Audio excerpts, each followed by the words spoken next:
રાજકોટમાં નવરાત્રિમાં વિધર્મીઓના પ્રવેશ પર પ્રતિબંધ મૂકવાની માંગ કરી છે। આંતરરાષ્ટ્રીય હિન્દુ પરિષદે પોલીસ કમિશનરને રજૂઆત કરીને નવરાત્રિના આયોજનમાં વિધર્મીઓના પ્રવેશ પર પ્રતિબંધ મૂકવાની માંગ કરી છે। પરિષદનો દાવો છે કે કેટલાક વિધર્મીઓ નવરાત્રિના બહાને સનાતન ધર્મની દીકરીઓને પ્રેમજાળમાં ફસાવીને તેમનું ધર્માંતરણ કરાવે છે। વધુમાં તેમણે જણાવ્યું છે કે લોકો મૂર્તિ પૂજામાં માનતા નથી, તેમને આવા પવિત્ર તહેવારમાં પ્રવેશ ન મળવો જોઈએ, જેથી દીકરીઓને આવી ઘટનાઓથી બચાવી શકાય।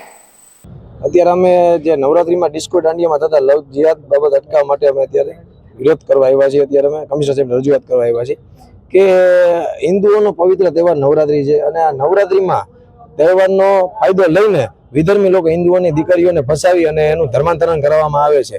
ત્યારબાદ એને એ ધર્માંતરણ કરવામાં આવે, આ બાબતે અમે એટલે રજૂઆત કરવા આવ્યા છીએ કારણ કે ડિસ્કો દાંડિયા વાળા પ્લેટફોર્મ, જિહાદી પ્લેટફોર્મ વાળા એ લોકોનું પ્લેટફોર્મ પૂરું પાડે છે અને ઘણી દીકરીઓ ત્યાં જિહાદીનો શિકાર પણ બને છે। અમે માંગણી અમારી એટલી છે, નથી મૂર્તિ પૂજામાં માનતા, નથી માતાજીના માનતા, તેમ છતાં પણ આ લોકો ડિસ્કો દાંડિયામાં આવે છે શા માટે?